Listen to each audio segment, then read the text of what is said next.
ఇంకా ఉద్యమకారులు. సార్ ఇప్పుడు 25 ఒకటి ఈశ్వర్ గారు 25 సంవత్సరాల పండుగ ఇది. ఎందుకు అట్టహాసంగా చేసుకోలేదు? ఓన్లీ తెలంగాణ భవన్ లో 4 గోడల మధ్య ఎందుకు పరిమితమైంది? చేస్తాం సార్, ఇప్పుడు అంతా ఎండలు బాగున్నాయి, నెక్స్ట్ మళ్ళీ డేట్ తీసుకుంటాం. మీకు ఆప్షన్ లేదు, బ్రహ్మాండంగా చేస్తాం అనేది బీఆర్ఎస్ కా ఆప్షన్ లేదు. ఎందుకంటే ఎప్పుడు ఎండాకాలమే వచ్చే ఒక నిమిషం, ఎండాకాలమే మీ ఆవిర్భావ దినోత్సవం, మీ ఆవిర్భావ దినోత్సవం వచ్చేది ఎప్పుడు ఎండాకాలమే, ఏప్రిల్ 27 ఎప్పుడు ఎండాకాలమే. ఓసారి పోయిన సంవత్సరం చాలా గొప్పగా చేసుకున్నాం, ఈసారి చేస్తాం, మళ్ళీ కూడా చేస్తాం. అది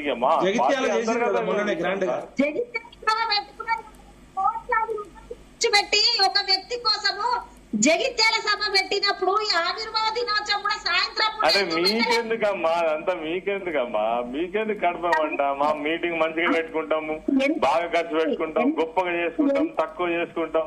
మీకు మాట్లాడడానికి వేరే సబ్జెక్ట్ లేదా?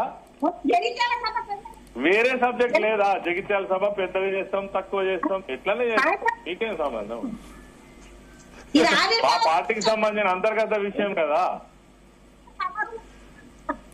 భరత్ గారు చెప్పండి. ఓకే సార్, అలా సర్కులర్ సార్ వాళ్ళు మాట్లాడే దాంట్లో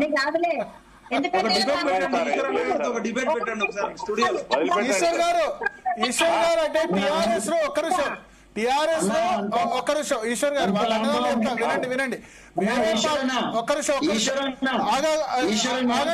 నిమిషం వెంకటస్వామి గారు, వాళ్ళందరూ ఎందుకేందంటే టిఆర్ఎస్ ని ఇప్పటికి కూడా తెలంగాణ ఆత్మగౌరవానికి అస్తిత్వానికి ప్రతీకగా భావిస్తారు. ప్రతి ఒక్కరు ఆ పార్టీలో ఉన్నా లేకున్నా, వేరే పార్టీలో ఉన్నా సరే. ఇంతకుముందు మన విఠల్ గారు చెప్పినట్టు శివసేన ఎట్లా అయితే మరాఠా ఆత్మగౌరవానికి బాల్ ఠాకరే ప్రతీకనో, కేసీఆర్ కూడా అట్లా ఉండాలి అని కోరుకుంటారు. మిగతా రాజకీయ నాయకులు ఎట్లా పోయినా, రాజకీయ పార్టీలు ఎట్లా పోయినా సంబంధం లేదు, కానీ టీఆర్ఎస్ మాత్రం అట్లా మన కోసం ఉండాలి అని ప్రతి తెలంగాణ ప్రజలు భావిస్తారు. వేరే అట్లా కోరుకున్నప్పుడు చాలా సంతోషం, మేము కూడా గౌరవిస్తాం. సగటు తెలంగాణ పౌరులు కోరుకుంటారు, ఒక ఎమోషన్, అంతే కదా? తప్పకుండా సార్. అది అంటే మీరు అంటారు కదా మా పార్టీ కదా మీకు సంబంధం అని, మీ పార్టీ కాదు. జగిత్యాల మీటింగ్ దీనికి పోలికే సార్. అంటే మీ మాకు అక్కడ ఎట్లా అవసరం ఉంటే అట్లా చేసుకుంటాం కదా sir.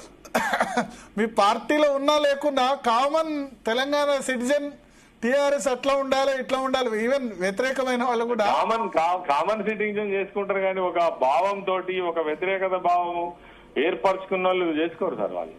Okay okay okay okay okay yes, thank you Eshwar garu. Yes Vithal గారు, మీరు కామన్ ఒక మాట వినండి ఈశ్వరన్ ఒక్క మాట వినండి. మీ పార్టీ మీ ఇంటర్నల్ పార్టీ విషయంలో మేము ఎవ్వరం కూడా అబ్జెక్ట్ చేస్తలేము. ఇక్కడ చర్చ ఏంటంటే తెలంగాణకు ప్రతీకమైనటువంటి మమ్మల్ని పిలిచిన చర్చలో ఆ భాగం కాబట్టి మేము మాట్లాడినాము. తెలంగాణ దానికోసం వచ్చింది కాబట్టి ఆ మాట క్వశ్చన్ చేస్తున్నాం. అదర్వైజ్ మీ ఇష్టం అన్నారు కాబట్టి మీరు ఎక్కడ కూర్చున్నారు అక్కడ కూర్చున్నారు, ఇష్టం అన్నారు కాబట్టి అక్కడ కూర్చున్నారు కదా. ప్రజలు ఎక్కడ కూర్చున్నా పెడితే అక్కడ కూర్చుంటాం. ఏముంది, ఒకసారి అధికారం పోయినంత మాత్రాన పార్టీ పోతుందా, ఎమోషన్ పోతుందా? ఏం పోదు అన్న. థ్యాంక్ యూ అన్న. Right thank you. Yes Vithal garu, మాకు అవసరం లేదు, మేమేం మాట్లాడదలుచుకోలేదు.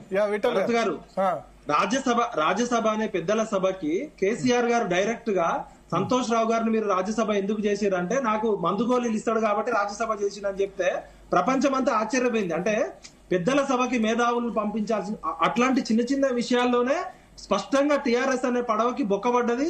ఇవాళ నైతికంగా, మోరల్ గా, ఎథికల్ గా కొప్పుల ఈశ్వర్ గారు లాంటి వాళ్ళు కూడా అసహనం గురవుతున్నారంటే నైతిక బలం కోల్పోయింది. తెలంగాణతో పేగుబంధం పోయింది కాబట్టి కవిత తన తండ్రిని సైతం తిరుగుబాటు చేస్తుంటే కనీసం టిఆర్ఎస్ నుంచి ఒక్కళ్ళు కూడా ఆన్సర్ చెప్పలేకపోతున్నారు. చెప్పొద్దు ఆమె గురించి, లేదు మాట్లాడొద్దని చెప్పారు. ఎందుకు మనం హైలైట్ చేయడం అని? అది వాళ్ళ ఫ్యామిలీ క్లబ్ కాదు కదా సార్. బీఆర్ఎస్ పార్టీ అనేది 4 కోట్ల ప్రజల ఆకాంక్షలతో వచ్చింది. 1500 కోట్ల రూపాయలు 1200 మంది పిల్లలు చచ్చిపోతూ వచ్చింది. కవితకి కేసీఆర్ కి గొడవ ఆస్తుల పంచాయతీ కాదు, తెలంగాణ ఆత్మగౌరవ ప్రతీకగా ఇలా కేసీఆర్ గారిని మనం ఆ రోజు పిచ్చుకుంటే ఇలా కనీసం కవిత వేసే ప్రశ్నలకు కూడా నైతిక బలం కోల్పోయింది. ఇలా బీఆర్ఎస్ పార్టీ నైతిక బలం కోల్పోయింది కాబట్టి ఎప్పుడు ఇట్లా అసలు మోరల్ గా ఎథికల్ గా కేసీఆర్ గారు పూర్తిగా తెలంగాణ తెలుసుకున్నారు. విఠల్ భాయ్